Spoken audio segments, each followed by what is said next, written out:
Shalom లెకులాం. నేను మీ doctor యాకోబి వినయ from సమాజం విజయవాడ. ఈరోజు ప్రత్యేకంగా గుంటూరు వాస్తవ్యులైనటువంటి బి అహరోన్ గారు మరియు వారి కుటుంబ సభ్యులతో పరిచయ కార్యక్రమం ఏర్పాటు చేయటం జరిగింది. కాబట్టి వారి కుటుంబ సభ్యుల్ని పరిచయం చేసుకోవాల్సిందిగా ఆహ్వానిస్తూ ఉన్నాను. ఇది మన ఇండో ఇజ్రాయెల్ ఫ్రెండ్షిప్ గ్రూప్ సభ్యులందరికీ స్ఫూర్తిదాయకంగా ఉంటుందని భావిస్తున్నాను. తోదరబ్బా. Shalom Lekulam. My name is Joy Malik David. I am studying 6th standard in Nalapadu Loyola Public School, Guntur. Nice to meet you all. Shalom Nekulam. My name is Jeffrey. I am studying 9th standard in Nalapadu Loyola Public School. Nice to meet you all. నా పేరు భట్టు అహరోన్ గారు.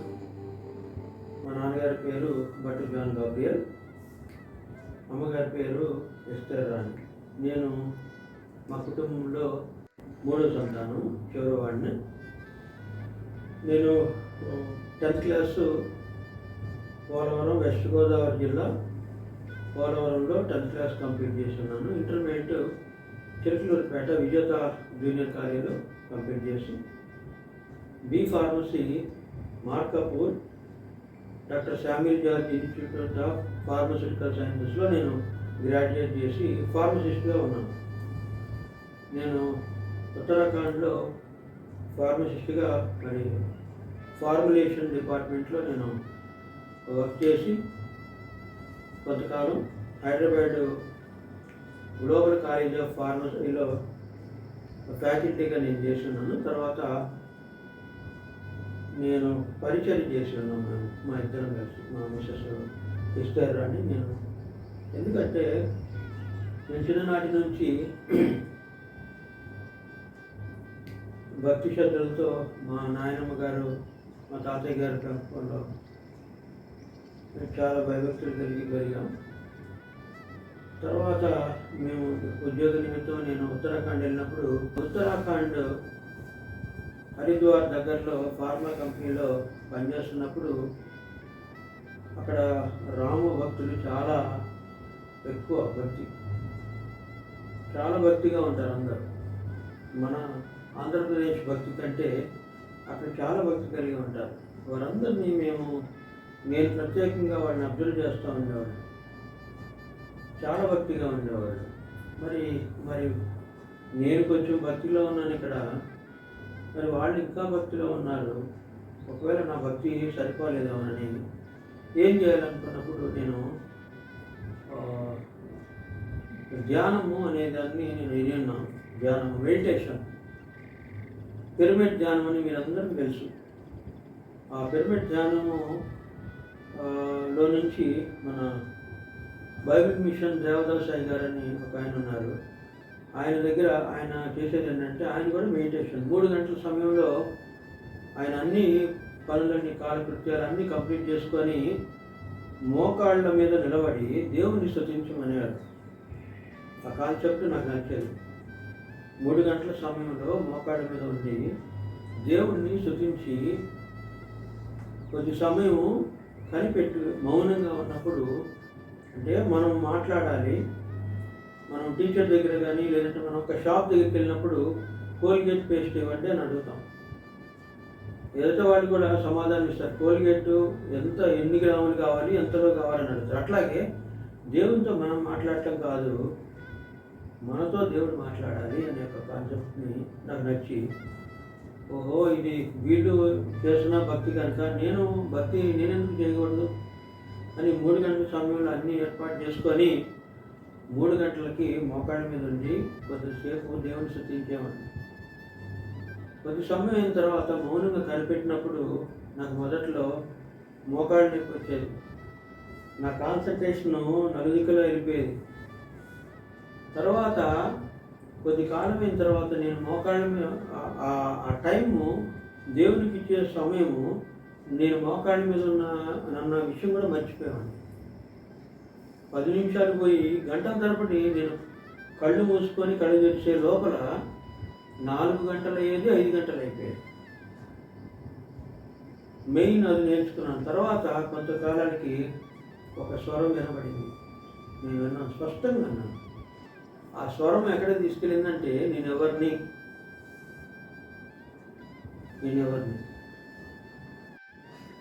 ఈ మెడిటేషన్లో నేను ఎవరిని అనే question start అయింది. తర్వాత మేము ఇరువురు కలిపి ఆ ఎవరు అనే క్వశ్చన్ నుంచి మా లైఫ్ మారిపోయింది మొత్తం. అంతకు మునుపు మేము ఆర్థికంగా కానీ అన్ని విషయాల్లో ఘనంగానే ఉండేవాళ్ళం, బలంగా ఉండేవాళ్ళం. తర్వాత ఆ స్వరం విన్న తర్వాత కొంతకాలానికి మేము చాలా ఆర్థికంగా బలహీనమైపోయాము. మాకు పాప పుట్టింది. పాప పుట్టినప్పుడు ఆ పాపకి ఫీడ్ చేయడానికి పాలు కూడా ఉండేది కాదు. ఎందుకు జరుగుతుంది? మేము ఇద్దరు చదువుకున్నాము, కానీ మేము ఆర్థికంగా ఎవరైనా గ్రాఫ్ ఎట్లా ఉంటుందంటే కింద నుంచి 0 to హై లెవెల్ వెళ్తుంది, కానీ మాది హై నుంచి 0కి వచ్చేసింది. ఇక మేము వదలలేదు. మాకు బలం ఏంటంటే ప్రార్థన. సో ప్రార్థన నుంచి మేము ఫాస్టింగ్ ఉంటా, దేవుని సన్నిధిలో చాలా గంటలు మోకాళ్ళ మీద ఉండి కనిపెట్టేవాళ్ళం, ఏడ్చుకునేవాళ్ళము. తర్వాత బాధపడి ఆఖరికి ఏంటంటే మేము పరిచర్లు చేయాలనేది మాకు అర్థమైంది. సరే అని మాకు ఒక బైక్ ఉంటే దానికి అన్నీ కట్టుకునేవాళ్ళం, బ్యానరు అన్నీ కట్టుకొని మా పిల్లలిద్దరిని వేసుకొని బయలుదేరి ఆ స్వరము ఉదయకాలము మేము 3 గంటల సమయంలో విన్న స్వరాన్ని ఎక్కడికి నడిపిస్తుందో అక్కడికి వెళ్ళేవాళ్ళం. కానీ అక్కడ ఒక కుటుంబంతో మాట్లాడేవాళ్ళం. అట్లా దాదాపు 8 సంవత్సరాలు మేము పరిచయం చేసి ఉన్నాం. మా సొంత డబ్బులతోనే మేము ఎక్కడ ఇది కాకుండా మా దగ్గర ఉన్న డబ్బులతోనే మేము నా సొంత బైక్ మీద వెళ్ళి తర్వాత అక్కడ అన్ని అరేంజ్మెంట్స్ మేమే తీసుకునేవాళ్ళం. మేము 4 మా పిల్లలు మేము సమకూర్చుకొని అక్కడ నిలబడ్డప్పుడు ఒక స్వరము ఒక బలమైన స్వరం మేము అక్కడ ప్రజెంటేషన్ జరిగేది. సరే వచ్చేసేవాళ్ళం. అట్లా 8 సంవత్సరాలు మేము దేవుని సన్నిధిలో అక్కడ పరిచయం చేసాము. ఎక్కడ మేము మాకు చర్చి కట్టాలని కానీ ఎక్కడ సంఘం కట్టాలని కానీ ఎక్కడ కూడా ఇది రాలేదు. ఎందుకు ఆ 8 సంవత్సరాల పరిచయంలో రిజల్ట్ ఏంటంటే మా రక్షకులు ఎక్కడ ఉన్నారో అక్కడికి వెళ్ళాం, వాళ్ళతో మాట్లాడాం. తెలియదు ఎన్ని దేవుడు ఒక ప్రత్యేకమైన ప్రణాళిక చొప్పున వాళ్ళ దగ్గరికి తీసుకెళ్ళి మేము ఎవరమి వాళ్ళు ఎవరని తెలుసుకోవడానికి ఇది మాకు 8 సంవత్సరాలు తెలిసింది. తర్వాత మేము ఇప్పుడు ప్రస్తుతానికి మా రక్షకులందరినీ కనుగొన్నాము, వారికి తెలియజేశాం. Okay, shalom madam. Esther Rani garu, మీరు పరిచయం చేసుకోవాల్సిందిగా ఆహ్వానిస్తున్నాం. తొదరబ్బా. షాలోమ్ అండి. నా పేరు ఎస్తేర్ రాణి. మా తల్లిదండ్రులు గోగులమూడి పాల్ప్రసాదరావు, గోగులమూడి మరియు మాది మంగళగిరి. మా ఫాదరు టీవీ హాస్పిటల్లో వర్క్ చేసేవాళ్ళు. తర్వాత మా ఫాదర్ ఎక్స్పైర్ అయిన తర్వాత మా మదర్ వర్క్ చేసేవాళ్ళు. మేము మొత్తము 5 మా ఫ్యామిలీ మెంబర్స్. నాకు 3 సిస్టర్స్, ఒక బ్రదర్ ఉన్నారు. నేను లాస్ట్ యంగర్ని. నా క్వాలిఫికేషన్ వచ్చేసరికి ఎంఎస్సీ బీఈడి మంగళగిరిలో 10th ఇంటర్ కంప్లీట్ చేశాను. నా డిగ్రీ వచ్చేసరికి Guntur women's college, BEd Saint Joseph's గుంటూరులో చేశాను. ఎంఎస్సీ డిస్టెన్స్ మహాత్మా గాంధీ కాలేజీలో చేశాను. సో కొంతకాలం నేను టీచర్గా వర్క్ చేశాను. బిఫోర్ మ్యారేజ్ మంగళగిరిలో వర్క్ చేశాను. ఆఫ్టర్ మ్యారేజ్ మేము హైదరాబాద్లో వర్క్ చేశాను అట్మస్ హై స్కూల్లో. సో నేను ఒక గవర్నమెంట్ ఎంప్లాయీగా సెటిల్ అవ్వాలని నా యొక్క గోల్ ఉండేది. మా ఫ్యామిలీ మెంబర్స్ కూడా ఒక ఉద్దేశం అన్నమాట మా పేరెంట్స్, మా అక్క, అమ్మగారికి. సో అట్లా నేను 2006లో బీఎస్సీకి రెడీ అయ్యాను. సో బీఎస్సీలో నేను స్కూల్ అసిస్టెంట్కి వాళ్ళపల్లి దాకా వెళ్ళి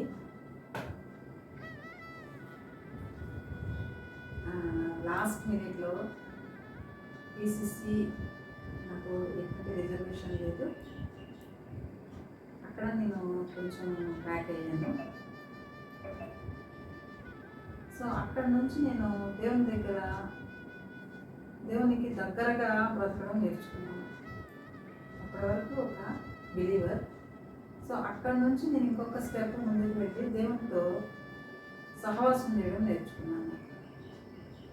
అంటే నా యొక్క ఉద్దేశం ఏంటి అనేది, అది ఎందుకు నేను రీచ్ అవ్వలేకపోయాను, జాబ్లోకి ఎందుకు వెళ్ళలేకపోయాను అనేది. సో నా ఫ్రెండ్స్ అందరికీ జాబ్ వచ్చింది, ఎస్సీ వాళ్ళు. సో బట్ నేను దాన్ని ఎప్పుడు నేను తీసుకోను. అంటే నేను కూడా ఎస్సీ అయినట్టే బాగుండేది కదా అనే దాన్ని ఎప్పుడు నా మైండ్లోకి రాలేదు. స్టిల్ నేను ఒక హోప్ అనమాట. సో ఇది ఇవ్వకపోయినా మళ్ళీ ఇంకే ఏదైనా నా కోసం ఉంచాయేమో అనే దాంతోనే నేను ఫైట్ చేస్తూ ఉండేదాన్ని ప్రేయర్లో. సో అట్లా నేను వర్క్ చేస్తూనే దేవుని సన్నిధిలో ప్రార్థించడం స్టార్ట్ చేశాను. సో నెక్స్ట్ తర్వాత మళ్ళీ ప్రైవేట్ జాబ్కి వెళ్ళిపోయాను, వర్క్ చేస్తూ ఉన్నాను.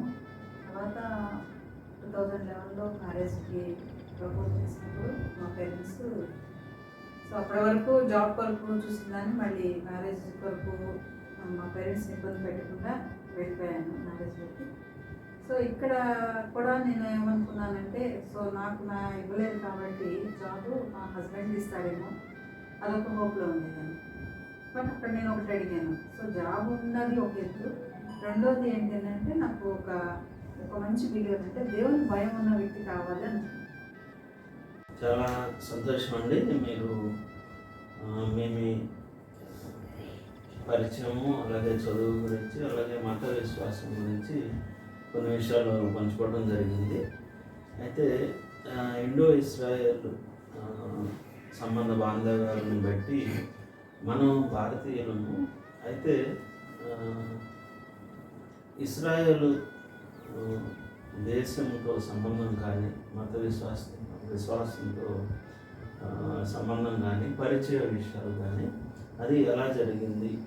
ఉదాహరణకి బెనా ఎఫ్రాయిం సమాజం అని షమూయేలు యాకోబీ గారు గౌరవనీయులు, మా తండ్రి గారు అది మొట్టమొదట ఆంధ్రప్రదేశ్లో దాన్ని వెల్లడించారు, తెలియపరిచారు.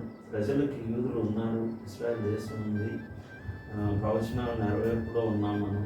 మేము చెందిన ఇస్రాయేలు గోత్రీకులము, బెనే ఎఫ్రాయిం కమ్యూనిటీ అని భాషాపరంగా, అలాగే శాస్త్రపరంగా, అలాగే అనేక రంగాల్లో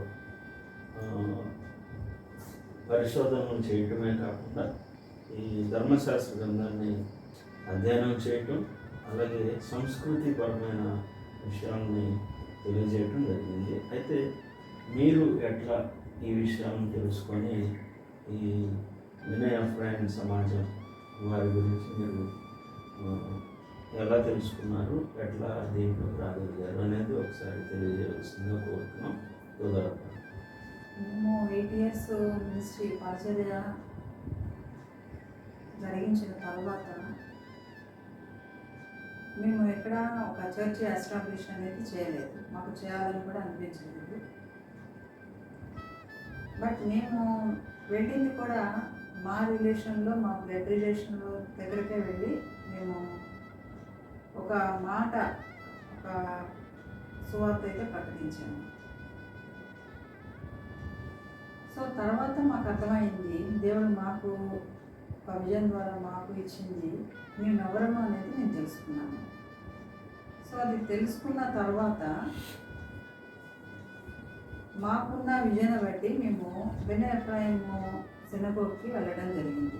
అది మాకు అక్కడ ఉందని కానీ మాకు తెలియదు. మాది గుంటూరు అయినప్పటికీ గుంటూరు దగ్గరగా ఉన్న చేబ్రోల్లో సినగోగ ఉందని ఎప్పుడు తెలియదు. బట్ మేము తెలుసుకున్న విజన్ ద్వారా, మేము చూసిన విజన్ ద్వారా మేము అక్కడికి వెళ్ళడం జరిగింది. అక్కడ బెనాట్రాయం వాళ్ళని మేము కలుసుకున్నాము, అక్కడ మాట్లాడటం జరిగింది. అక్కడ మేము తెలుసుకున్న దాన్ని అక్కడ వాళ్ళు దాన్ని ఎండ్ చేశారు. అంటే మేము ఎవరు అనేది మేము తెలుసుకున్న దాన్ని వాళ్ళు రూఢీపరిచారు. సో మన ఒక గోత్రానికి సంబంధించిన చెదిరిపోయిన ఇశ్రాయేలీలో ఒక జాతి అనేది మేము అర్థం చేసుకున్నాం. సో దాని ఫౌండరు, తర్వాత దాని ప్రెసిడెంట్, వాళ్ళందరూ మాకు కావాల్సిన ఇన్ఫర్మేషన్ అంటే స్పిరిచువల్గా మేము ఈ యొక్క ఇశ్రాయేల్ విశ్వాసంలో కొనసాగడానికి మేము అక్కడ నేర్చుకోవడం జరిగింది. అక్కడ వేసిన ఒక బోర్డు ఉంటుంది శిలాఫలకంలాగా. అంటే అక్కడ వాళ్ళు రీసెర్చ్ చేసి, అమెరికా నుంచి వచ్చిన వాళ్ళు అక్కడ రీసెర్చ్ చేసి అక్కడ ఒక మెమోరాండం లాగా అక్కడ పెట్టారు. అంటే ఇక్కడ ఈ ప్లేసెస్లో, ఆంధ్రాలో కొన్ని ప్లేసెస్లో ఇట్లా ఇశ్రాయేలీలు ఉన్న, అంటే వాళ్ళు స్టే చేసిన ప్లేసెస్ ఉన్నాయి, ఇక్కడ ఉన్నారు, స్కాటర్ అయిపోయి వచ్చిన తర్వాత అనేది అక్కడ మేము చూసాము. దాన్ని బట్టి మేము చేసిన 8 years పరిచర్యలో మేము ఎక్కడెక్కడికి వెళ్ళాము అనేది అప్పుడు మాకు అర్థమైంది. దేవుడు మమ్మల్ని ఏ స్థలాలకు పంపించాడు, దేని నిమిత్తం పంపించాడు అనేది కూడా మేము తెలుసుకున్నాము. సో అప్పటి నుంచి మేము గట్టిగా మా యొక్క విశ్వాసాన్ని, మేము క్రిస్టియానిటీలో మేము ఎట్లాంటి పరిచర్య చేసామో, సో అంతకంటే ఇప్పుడు మా బ్లడ్ ఏంటి అనేది మాకు అర్థమైన తర్వాత మేము ఇశ్రాయేల్ విశ్వాసాన్ని దాన్ని స్థిరపరచుకున్నాము.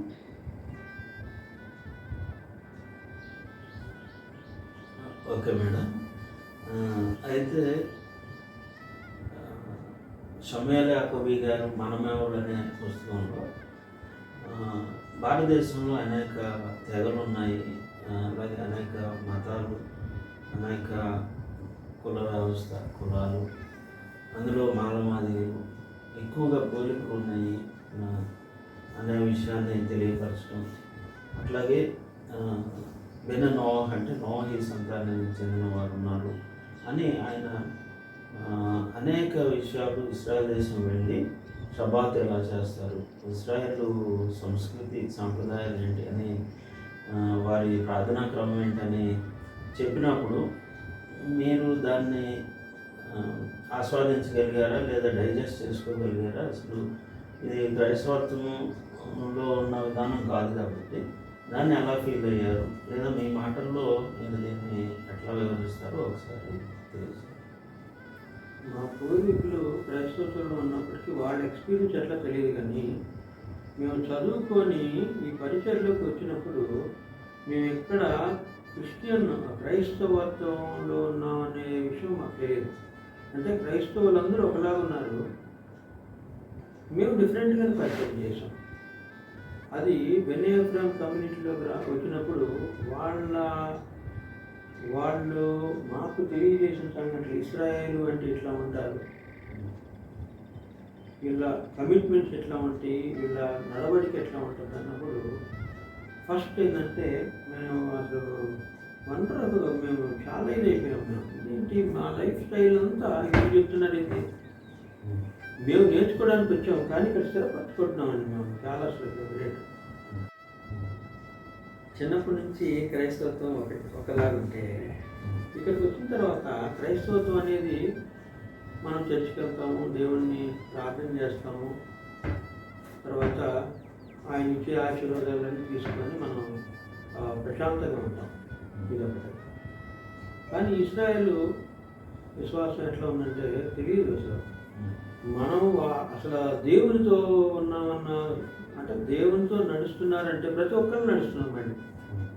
క్రైస్తవత్వం ఏంటంటే గ్యాప్ ఉంటుంది, దేవునికి మనిషికి మధ్య కొంచెం గ్యాప్ ఉంటుంది. కానీ ఇక్కడ ఎట్లా ఉందంటే మన కుటుంబంలోనే సభ్యుడిగా దేవుని ఆత్మ మనతో ఉంటుంది. అక్కడ ప్రార్థిస్తాము, ఇక్కడ స్తుతిస్తాము. స్తుతి ఇక్కడ బెగ్గింగ్ ఏముంటుందండి, ఇక్కడ చాలా డిఫరెంట్ ఉంటుంది. అక్కడ మనం క్రైస్తవుల్లో దేవుణ్ణి అర్థిస్తాం, ఏడుస్తాం, కన్నీరు విడుస్తాం, మాకు ఇది కావాలంటాం. ఇక్కడ దేవుడు నిర్ణయించిన సమయము, ఆయన ఆజ్ఞలు, కట్టడాలు, నియమాలను మనము ఆచరించటం వరకు మాత్రమే. ఎక్కడ ప్రభువా నాకు ఇది ఇవ్వు, ఇది నాకు చేయి, లేదు ఇది ఇచ్చినందుకు వందనాలు అనేది ఉండదు. ఇక్కడ చాలా డిఫరెంట్ ఉంటుంది. ఆయన మార్గంలోనే ఆయన ఆత్మ కలిగిన వారంగా వెళ్తూ ఉండాలి అంతే. అది చాలా వినటానికి, చెప్పుకోవడానికి కాదు, నేను చాలా మంచి ఆ ఎక్స్పీరియన్స్ చాలా గ్రేట్. అందుకని ఈరోజు ఇస్రాయేల్లో అంత వధ జరిగినా, అంత యుద్ధం జరిగినా దేవుడి కొరకు నిలబడ్డారంటే అదే ఎక్స్పీరియన్స్. దేవుడు పర్టికులర్గా ఒక పర్సన్తో కూర్చో, నుంచో, పడుకో, నువ్వు ఆనందించు, సంతోషించు అనే మాటలు అది ఇస్రాయేల్లోనే కనపడుతుంది. క్రైస్తవత్వంలో మనం ఏంటంటే మనకి ఏం కావాలో తీసుకొని దాని కొరకే, ఇప్పుడు మనకి ఇల్లు కావాలంటే ఇల్లు కొరకు ప్రార్థన చేస్తాము, బిడ్డల కొరకు ప్రార్థన చేస్తాం, ఆరోగ్యం కొరకు ప్రార్థన చేస్తాం, కామన్ అది. కానీ ఇశ్రాయేలులో అట్లా కాదండి. ఒక ఇశ్రాయేలుతో దేవుడు ఖచ్చితంగా ఉంటాడు. మరి బ్యాలెన్స్ ఏం లేదు. నీతో ఎట్లా ఉంటాడో, ఎంతమంది ఇశ్రాయేల్ సంతానం ఉన్నారో అదే 50% నాతో, నా మిస్సెస్తో 100%, లేదంటే మా పాపతో 20% కాదండి. ఒకే లెవెల్లో ఒకే గ్రాఫ్ నీకు ఇస్తే సేమ్ అదే ఫెయిత్, అదే సహవాసం ప్రతి ఒక్క ఇశ్రాయేల్తో ఉంటుంది. చిన్న బిడ్డలతో కూడా అదే విశ్వాసం ఉంటుంది. చిన్నపిల్లడు ఎట్లా మాట్లాడతాడో 70 years old కూడా అదే ఫెయిత్లో ఉంటాడు. నీకు ఎవరిరా కావాలరా అంటే నాకు ఇశ్రాయేల్ దేవుడే కావాలంటాడు. అంటే అబ్రహాం దేవుడు కావాలంటాడు, ఇస్సాకు దేవుడు, యాకోబు దేవుడు కావాలంటాడు. ఇది చాలా గ్రేట్ ఎక్స్పీరియన్స్ మా జీవితంలో. పర్టికులర్గా మా కుటుంబంలో ఈరోజు మేము అన్నీ దేవుని కొరకు వదిలిపెట్టడం కాదు, దేవుని ప్రణాళికలో మేము చాలా సంతోషిస్తాము, మేము చాలా ఆనందిస్తున్నాం. ఇది గొప్ప అనుభవం. తొందరగా సార్ అయితే మేడం, మీ మాటల్లో మీరు అంతకు ముందున్న మత విశ్వాసము, తర్వాత ఇస్మాయిల్ యాకోబు గారు ఈ చెదరన్న యూదులు భారతీయులు కలిసి ఉన్నారు అన్న తర్వాత మీరు వచ్చి నేర్చుకున్న విధానంలో ఎట్లా ఆ భేదం ఎలా మీరు గ్రహించారు అనేది ఒకసారి తెలియజేయండి. చిన్నప్పటి నుంచి క్రైస్తవ విశ్వాసంలో మేము పెరిగినప్పటికీ మేము మా ఫ్యామిలీ కానీ, నేను పెరిగిన వాతావరణం కానీ ఎక్కడ నాకు వేరే ఫ్రెండ్షిప్ కానీ ఎట్లా మేము అట్లా ఎవరితో కలిసి ఉండేవాళ్ళం కాదు. మా ఫ్యామిలీ ఇండివిజువల్గానే మేము పెరిగాం.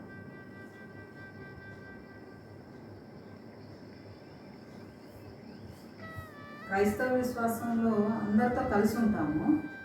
బట్ కానీ మేము క్రైస్తవ విశ్వాసంలో నడుస్తున్నప్పటికీ మేము ఇండివిజువల్గానే మా ఫ్యామిలీ మెంబర్స్ అంతా మేము నడిచాము. సో ఇంకొకటి, ఇది ఇశ్రాయేల్ విశ్వాసం అనేది డైజెస్ట్ చేసుకోవడం కాదు, కానీ సో అది మా జీవన విధానంలో మాది దానిలో నడుస్తూ ఉన్నాం. మాకు అది కొత్త కాదు, మాకేమీ కొత్తగా అనిపించలేదు. అంటే సండే చర్చికి వెళ్ళేవాళ్ళం కదా, ఇది మనకు కొత్తగా ఉందే శబ్దార్థం చేయడం అనేది నేను ఎప్పుడూ అనుకోలేదు. ఎందుకంటే ఇది విశ్రాంతి దినం పరిశుద్ధంగా ఆచరించాలని అక్కడ వాక్యంలో చదువుకుంటూ ఉంటాం. సో మేము షబ్బాత్ను జరిగించడంలో మాకు ఎలాంటి ఇబ్బంది కానీ కొత్తగా కానీ ఏమీ లేదు. సో దాన్ని ఆచరించడం, సక్రమంగా చేయడం అనేది మాకు బెనాయ్ ఎఫ్రాయిం సినగోగ్లో మేము అది నేర్చుకున్నాం. సో దాన్ని బట్టి మేము చాలా సంతోషిస్తున్నాం. ఇంకా తెలియని విషయాలు ఇశ్రాయేల్ విశ్వాసం గురించి, పండుగల గురించి మేము బెనాయ్ ఎఫ్రాయిం సమాజంలో పాల్గొన్నప్పుడు మేము చూసి చాలా సంతోషించాం. అంటే మనం ఆచరించవలసిన పండుగలు, తెలుసుకోవలసినవి, ఇంకా మాకు నేర్చుకోవాల్సినవి ఉన్నాయని మాకు అర్థమైంది. ఇశ్రాయేల్ విశ్వాసంలో పరిశుద్ధత గురించి మేము నేర్చుకున్నాము. దాన్ని బట్టి ఈరోజు దేవుని సహవాసంలో ఎలా ఉండాలో మాకు అర్థమైంది. కాబట్టి ఈరోజు మేమే కాదు, మా బిడ్డలకు కూడా మేము నేర్పించుకోవడానికి దేవుడు అవకాశం ఇచ్చాడు. బెనాయ్ ఎఫ్రాయింలో మేము నేర్చుకున్నది ఈరోజు మా పిల్లలకు కూడా ఒక మార్గం చూపించడానికి, భవిష్యత్తుకి, రాబోయే తరాలకి మేమేమి ఇవ్వాలి అనేది మా నుంచి మా నెక్స్ట్ జనరేషన్స్కి ఒక ఫౌండేషన్ అనేది మరలా తిరిగి దేవుడు దాన్ని ఎస్టాబ్లిష్ చేశారని మాకు అర్థమైంది. ఓకే, తొదరబ్బా అండి. మన ఇండియా ఇస్రాయల్ ఫ్రెండ్షిప్ గ్రూప్లో ఉన్న వారందరికీ మరి గుంటూరు వాస్తవులైన బి అహరోన్ గారు మరియు వారి కుటుంబ సభ్యులతో కూడిన పరిచయ కార్యక్రమంలో భాగంగా వారి విద్యాభ్యాసము, అలాగే వారి తల్లిదండ్రుల గురించిన వివరణ, అలాగే వారి మత విశ్వాసానికి చెందిన అమూల్యమైన విషయాలు తెలియజేసి, అయితే మరికొన్ని విషయాలు బెనాయ్ ఎఫ్రాయిము సమాజంతో వారికి ఉన్న పరిచయం, నేర్చుకున్న విషయాల గురించి మనం రెండవ భాగంలో తెలుసుకుందాము. కాబట్టి తుదరబ్బా లేత్రావత్.